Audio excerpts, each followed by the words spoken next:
Democracy depends on a free press. Please support our independent journalism at democracynow.org/give.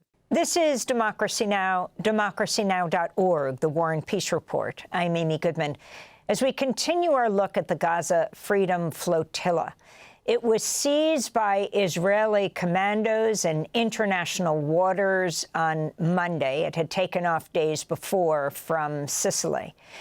Israel has formally placed 8 of the 12 international activists on the flotilla under arrest after they refused to sign a voluntary deportation order, including Rima Hassan, a French Palestinian member of the European Parliament. Israel's already deported 4 other Freedom Flotilla activists, including the Swedish climate activist Greta Thunberg. She spoke in Paris after she landed there. Aware of the risks of going on this mission, and as I said before, there has been many previous flotillas on similar missions that have been either attacked, intercepted, or actually reaching Gaza. So, of course, the aim was to get to Gaza and to be able to distribute the humanitarian aid. We were 12 peaceful volunteers sailing on a civilian ship carrying humanitarian aid on international waters. We did not break laws. We did nothing wrong. The point is that whatever the odds are, we have to keep trying. Because right now, when you look at the state of the world, everything feels meaningless. But unless you try to do everything you can, that's when we lose our hope, no? Greta Thunberg went on to talk about being deported from Israel. I was not able to say goodbye to people, and I don't know what's happening, and there were many issues. When you say they're not treated well, what do you mean? Well, could you elaborate for us? Obviously, in a very dehumanizing way. But of course, I have to stress nothing compared to what Palestinians are going through. The Israeli raid on the Gaza Freedom Flotilla comes as activists prepare for the global march to Gaza, to the Rafah border crossing in Egypt. The march starts this week, demanding a total end to the Gaza siege. For more, we go to Dubai, where we're joined by Hala Rharrit. She's preparing to join that global march to Gaza. She's an 18-year career diplomat who resigned from the State Department over the Biden administration's Gaza policy. She was the Arab language spokesperson for the U.S. State Department. Hala, thanks so much for staying with us for part 2 of this discussion. If you can elaborate more on what made you decide to go from spokesperson to resigned spokesperson to actually participating in the global march to Gaza. Again, thank you so much for having me, Amy. Well, fundamentally, it's the exact same answer. Diplomacy, justice, peace, equality, all of the values that I grew up with, that I cherished, all the values that we're supposed to hold dear as Americans. These are the exact same principles and reasons why I'm going, why I resigned, why I became a diplomat, why I resigned, and now why I'm joining the march. Because, again, as I mentioned in part 1, we cannot, as human beings, turn the blind eye to injustice. We just cannot. What type of world are we going to be living in? What type of world are we going to be allowing our children to grow up in if we stand by while an entire civilian population is forcibly starved? I'm going to say that again, forcibly starved under all of our watchful eye. Children dying of malnutrition. This is not propaganda. These are facts. We have the images. We have all of the details of these children dying of starvation while others that are trying to get them food get shot at. Simultaneously, the population continues to be bombarded. It's an absolute affront to international law, an affront to diplomacy that I dedicated my entire life to. And again, no, we can't speak anymore. We can't just talk and talk and talk and allow governments to take advantage of the cover of diplomacy to continue the injustice. At this point, it is power to the people. The people are uniting in a show of solidarity. And as you mentioned, Amy will be going to Egypt and doing a walk to Rafah representing humanity, over 3,000 people from over 50 countries, completely peaceful, non-violent, a show of collective humanity saying enough is enough, break the siege, allow humanitarian aid in, and to also let the Palestinian people know that they are not alone. They are not alone. We are going to be continuing these efforts until the siege is broken. Philippe Lazzarini, the UNRWA Commissioner General, posted on his official X account, quote, "The state of Israel must lift the siege and allow the UN safe and unhindered access to bring in aid and distribute it safely. This is the only way to avert mass starvation, including among 1 million children. Today, there are 12,000 UNRWA staff who continue providing health, sanitation, and psychosocial services under the most brutal and adverse environment. Our warehouses outside Gaza are full, with a volume of assistance equivalent to 6,000 trucks. Letting food rot and medicine deliberately expire would simply be obscene," Lazzarini wrote. And it's interesting to note, Hala, that one of the responses of the Israeli government to the Gaza Freedom Flotilla was that there are proper ways to bring in humanitarian aid, and they weren't following them as they attempted to bring in aid and challenge the siege. If you can respond to Lazzarini, to Israel, and especially from your position as a longtime former spokesperson for the State Department, if you can talk about the U.S. role in all of this. I'll respond to the Israeli point first, specifically about the Gaza Humanitarian Fund that they've set up, that they propped up, potentially with Israeli intelligence, because I want your audience to understand something very, very clearly. This is a propaganda tool. And I say this as a former spokesperson, as someone who worked in the propaganda arm, the public relations arm of the U.S. government. I thought I was doing good at the time. If you want to feed malnourished children, you do not give them a box of pasta. You do not give them a box of rice. This is not how you treat malnourishment. This is not how you treat starvation. This is strictly not only a public relations plot, but it is additionally a financial ploy, because people are benefiting. This is a private firm that was contracted. People are literally making money off of other people's starvation. An additional layer is that we've seen with our own eyes people getting shot at, the Palestinian civilians getting shot at in their desperation of trying to obtain food from the Gaza Humanitarian Fund. It is part of a systematic effort to ethnically cleanse, to potentially wipe out the population. There are irreversible damages made from a population, a civilian population that is malnourished, that is unable to properly grow. You have an entire generation that is stunted, and that is by design. When I was a spokesperson, Amy, to your point about the UN statement about allowing the UN to do its job, as a spokesperson, I was expected to say the line of UNRWA is corrupt, or UNRWA is in on it, UNRWA is full of Hamas.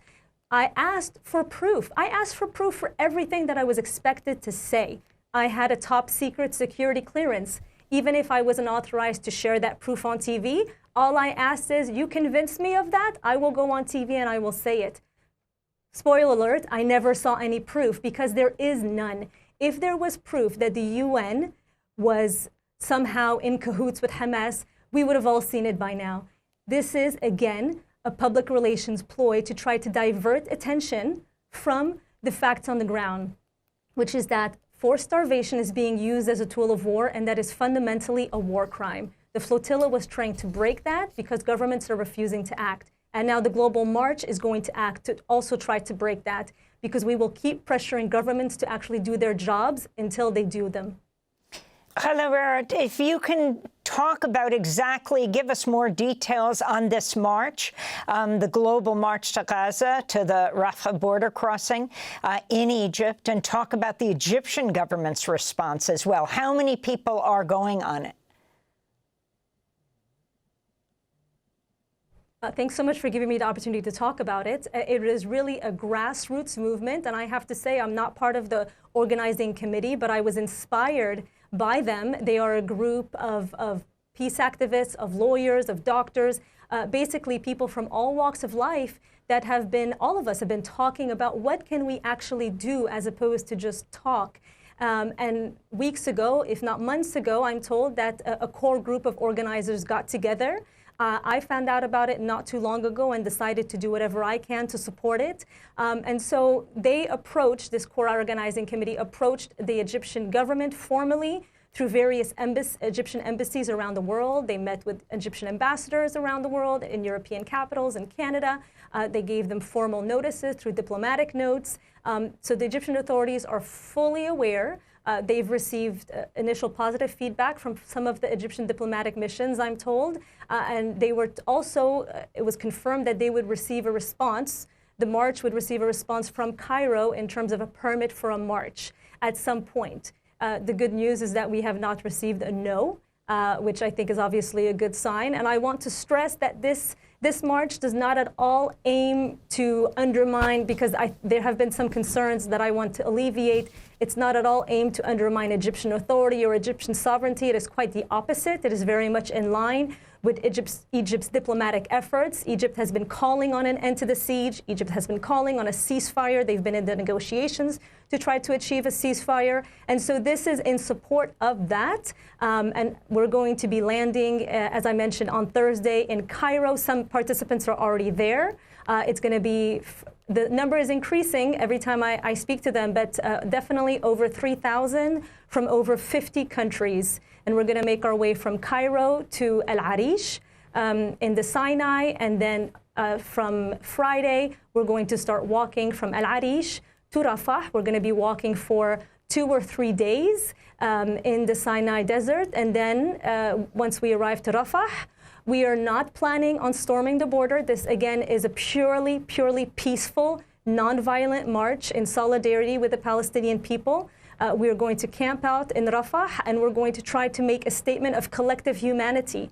We're going to, again, be representing the world with our over 50 delegations, and we're going to be insisting that this will keep happening over and over again until the siege is broken. We will camp out for a few days to try to hopefully make that statement loud and clear and try to effect some change until we return back to Cairo. Are there government officials who will be in this delegation, or former spokespeople like yourself, you a former State Department spokesperson?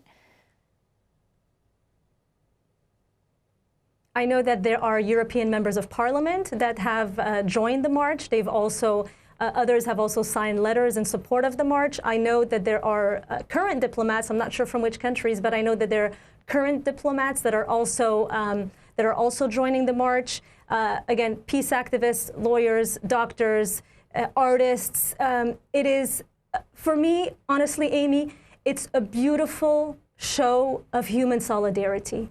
And when I see all of this injustice in the world, whether it's in Los Angeles, whether we're talking about kidnapping people and sending them to El Salvador, this gives me hope.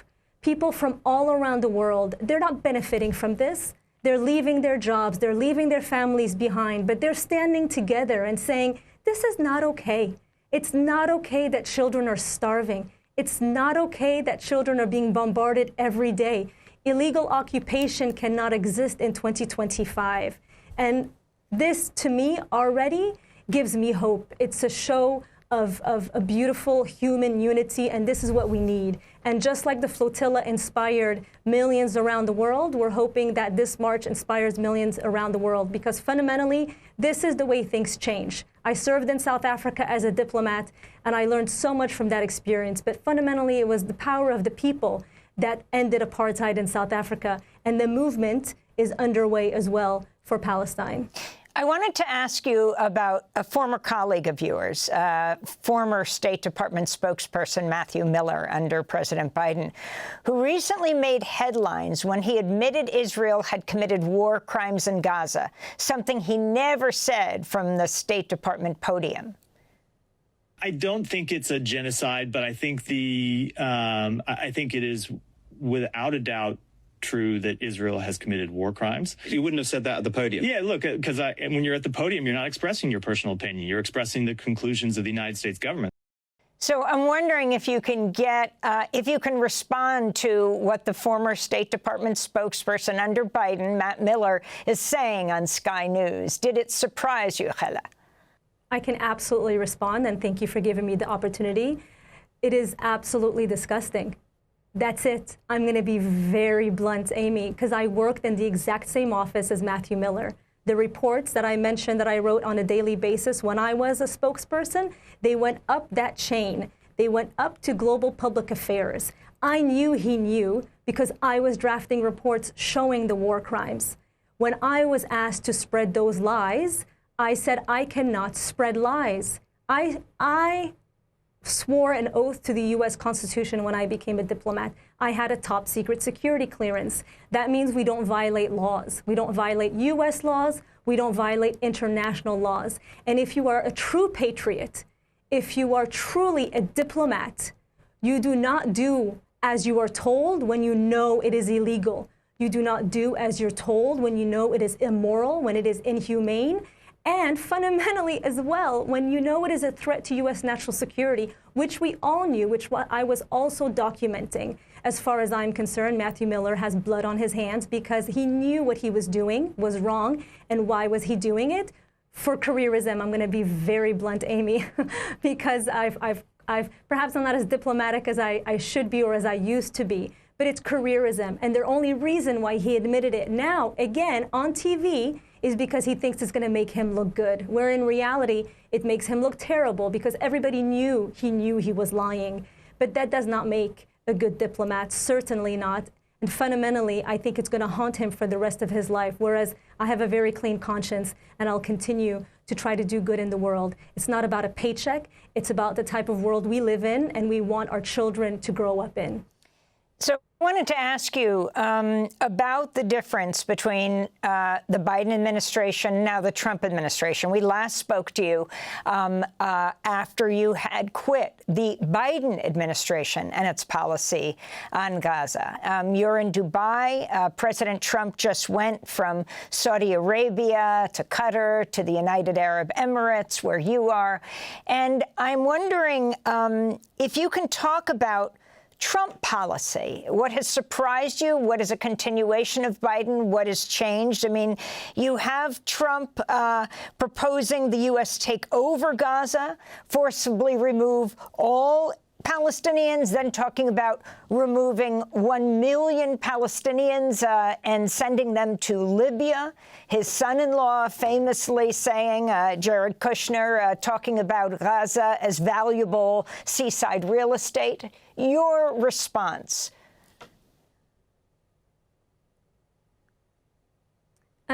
I'll give it a two-layered response to this, Amy, because in one way, there's a significant shift between Biden and Trump.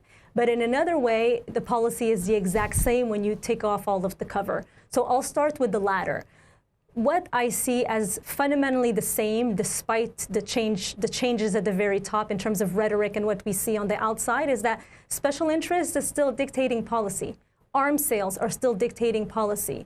The pro-Israeli lobby is still determining how members of Congress and senators vote on the House floor when it comes to, for example, sending more arms to Israel. That has not shifted, whether it's a Democratic or Republican president. And that is a very, very critical point, because oftentimes I think that we get very distracted with all of the tweets and all of that. But when you see things on paper, so much of it is the same. But back to the former, there is another layer that has shifted, especially here in the Gulf where I'm sitting here in Dubai. The Biden administration did have a very different way of dealing with Gulf states. And Trump, when he landed in Saudi Arabia and visited the United Arab Emirates, where I'm sitting now, and very significantly had his first state visit to Qatar, he fundamentally changed the relationship with these states, most particularly Qatar. Qatar was known as a pariah state for many, many years. I served at the U.S. Embassy in Doha for 3.5 years. We tried when I was there to get a presidential visit and were consistently told no. And so the fact that that has happened is significant. The fact that President Trump chose not to go to Israel is also very telling. But for me at this point, it's what is going to happen next. The hope, I can tell you from sitting here in the region, is that President Trump will start listening to some of these leaders, especially when it comes to Gaza, from this part of the world. We have not seen that manifest in any way, shape, or form. And obviously, to your point about Gaza Riviera and all of that, again, speaking as a spokesperson, I think that was a PR ploy. And I think whether it's a Trump administration or not, governments will try to do what they can get away with. So they almost test things out. Let me throw out this crazy thing and see what happens. Under Biden, it was, okay, what if we throw aid from the plane? How do you think people will react? Now it's, okay, what if we say this? How do you think they'll react? That's why public opinion and public outcry is so important. People think my voice doesn't matter, but it does, trust me. That's why governments spend so much time and money in trying to shape messaging. So again, back to the march, that's why we feel like we need to make our voices heard, loud and clear, and we need to make our presence felt as well through a physical march. Finally, Hala Rharrit, you work for the State Department. You're a career U.S. diplomat. Can you comment on the State Department cuts? Well, Pompeo did the same thing when he came in initially, perhaps not as drastically as Rubio, but what they're really trying to do is disempower any opposition, to be quite frank. So the way the State Department is shaped is you have regional bureaus, for example, Middle East, which we call NEA, Near East Affairs Bureau, European Affairs Bureau, Asian Affairs Bureau. Then you have more what we call functional bureaus, for example, democracy, human rights and labor, international religious freedom. And oftentimes those two sides of the State Department challenge each other, right?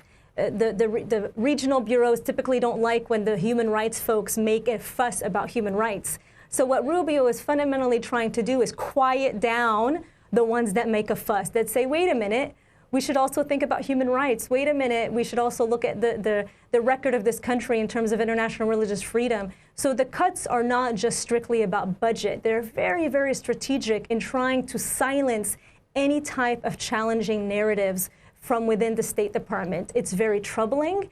I mean, I saw this coming, but I'll say this to my former State Department colleagues, and I saw this before my resignation. Diplomats thought that if they stayed quiet, it would save them. And they knew, a lot of them, what they were doing and the policy that they were promoting was wrong. But they thought, well, if I just keep my head down, it'll be okay. We see that that does not work. So I'll say it, make your voices heard from within the State Department now. It's not going to save you to stay quiet. We saw what happened to USAID. Just like what's happening in LA now with people taking to the streets. I'm not saying people should take to the streets in the State Department, but I'm saying challenge the status quo. Know what's right, know what's wrong, and form unity in challenging what's happening from within and from without. Last, finally, and that is, as we've been speaking, this news came out. I am reading, for example, CNN. They are saying the United Kingdom has imposed sanctions on two far-right Israeli government ministers over comments they made about Gaza. Security Minister Itamar Ben-Gvir and Finance Minister Bezalel Smotrich. In terms of Smotrich, what he said last year and remarks condemned by Germany. Smotrich said the potential deaths of 2 million Palestinians in the blockaded Gaza Strip from hunger might be justifiable. Quote, we can't in the current global reality manage a war. Nobody will let us cause 2 million civilians to die of hunger, even though it might be justified and moral until our hostages are returned, he told a conference hosted by Israel's Hayom newspaper. And then you have this latest news from Haaretz, the United Kingdom, Canada, Australia, New Zealand, and Norway expected to impose sanctions on ministers Itamar Ben-Gvir and Bezalel Smotrich today. Your final response, Hala. My response may surprise you, but they're taking the easy way out, Amy. They're taking the easy way out. This is showing the world that they're doing something by sanctioning these two individuals, but in reality, they're doing nothing. Because if they actually wanted to stop the humanitarian catastrophe that was happening in Gaza, they would pressure Israel diplomatically with substantive action, say there will be an arms embargo today, unless you let humanitarian assistance go into Gaza per international law. None of those countries are doing that, unfortunately. They continue to send arms. They continue to buy arms, even some of them. So this, for me, obviously, it's good that they sanction them, but that is not getting to the root of the problem. And it's more of a way of dissuading public opinion and saying, OK, look, we're doing something. Fundamentally, these countries continue to be complicit in the starvation and the continued bombardment of innocent civilians in Gaza. Hala Rharrit, I want to thank you so much for being with us. Hala is participating in the global march to Gaza to the Rafah border crossing in Egypt later this week. She is an 18-year career diplomat. She was the Arab language spokesperson who resigned from the State Department over the Biden administration's Gaza policy. We thank you so much for being with us. To see part 1 of our discussion, go to democracynow.org. I'm Amy Goodman. Thanks for joining us. Democracy Now! Is funded by viewers like you. Please give today at democracynow.org/give.